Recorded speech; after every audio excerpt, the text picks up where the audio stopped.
خدایا به ما توانایی بده تا آنچه را که نمی‌توانیم تغییر دهیم بپذیریم و به ما شجاعت بده تا آنچه را می‌توانیم تغییر دهیم و به ما خرد بده تا تفاوت این دو را بفهمیم.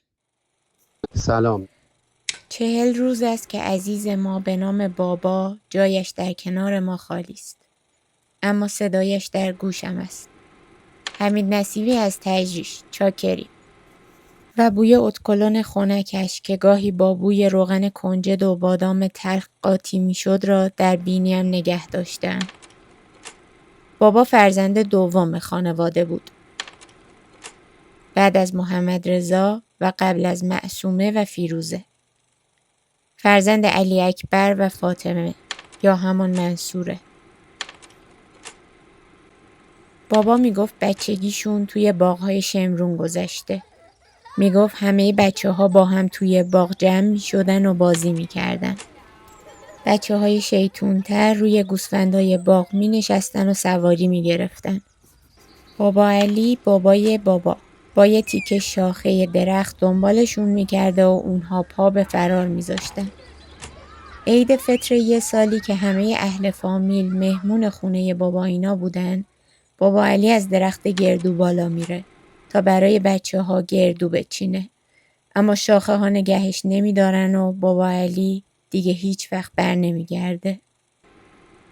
3 روزی که توی بیمارستان بود بابا خواهش میکرده که بذارن بابا علی اون رو ببینه تا بیدار بشه. اما نشد.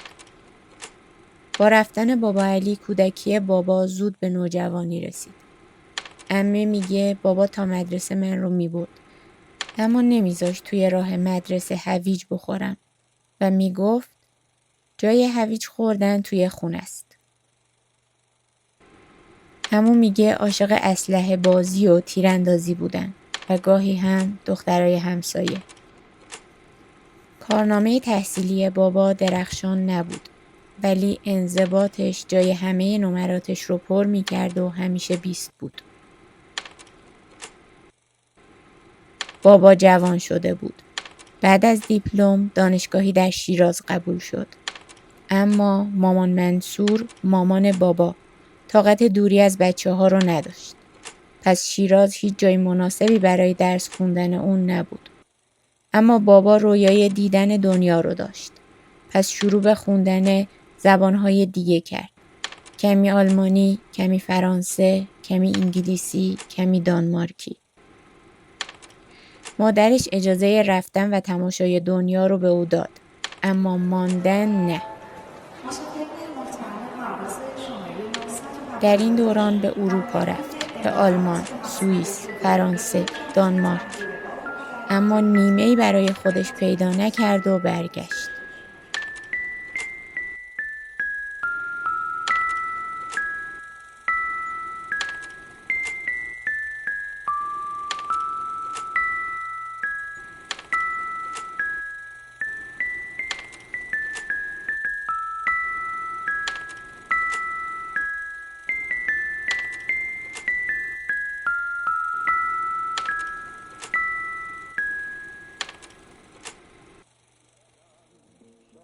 بابا شغل پدرش رو ادامه داد. با اینکه همیشه نگاهش به آسمون بود و آرزوی پرواز داشت.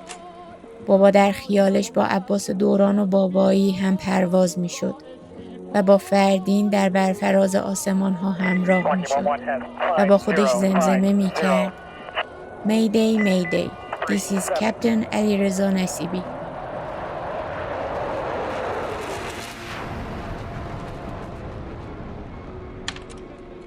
بابا به دنبال نیمه اش گشت روی زمین.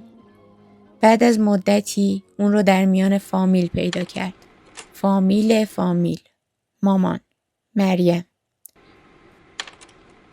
بابا بزرگه قصد دادن دخترش را به بابا نداشت. اما بابا پشت کفش‌هایش را هم داد و پاشنه در خانه مامان را از جای درآورد.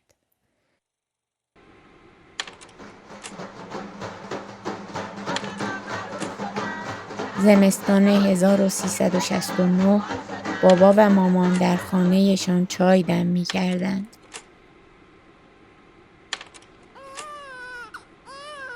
سال بعد خدا من را در آغوششان گذاشت و 5 سال بعدش محمد جواد را.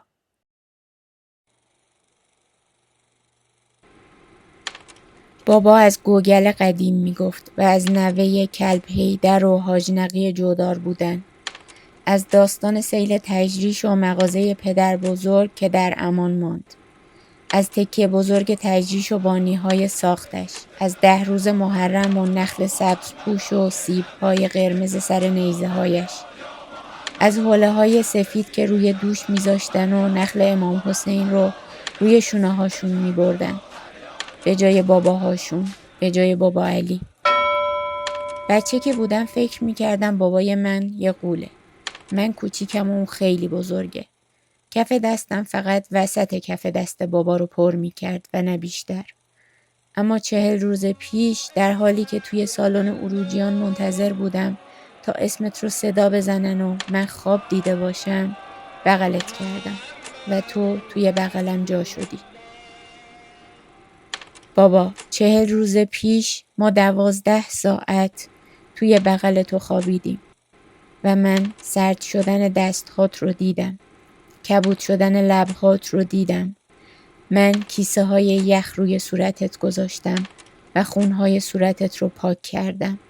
40 روز پیش من انگشت اشارم رو روی خط بخیه مچ دستت کشیدم. مثل بچگی هام. و دماغم رو از بوی تو پر کردم و درونم نگه داشتم. بوی ادکلن خنک، روغن کنجد و بادوم تلخ. بابا اون 12 ساعت هر ثانیهش ما نفس کشیدنمون کندتر و کندتر شد. هر ثانیه از اون 12 ساعت من و مامان و محمد جواد با تو مردیم. سرد شدیم. کبود شدیم. تو بیرون از تنگ آب افتاده بودی و ما توان نداشتیم تا دوباره برت گردونیم توی آب. نیلا عروسک آورد. توپ آورد. نبات لیست زد تا بیدار شی. اما نشد. بابا فعلها دارن تغییر میکنن به گذشته. 3 شخص غائب و من زورم بهشون نمیرسه. بابا ما سوگواریم. سوگوار 3 زمان. گذشته‌ای که دوستش داشتیم و خاطراتی که با تو داریم. حال و لحظات آینده‌ای که تو در اونها حضور نداری و صبح‌هایی که بی تو شب میشن.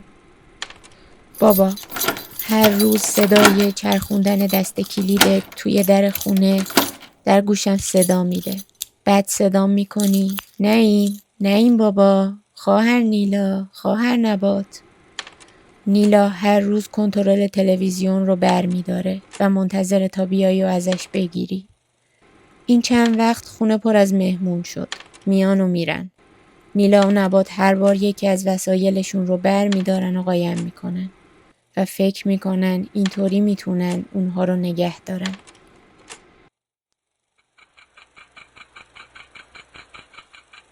بابا امسال اولین سالی بود که ما سال تحویل رو توی خونمون نبودیم.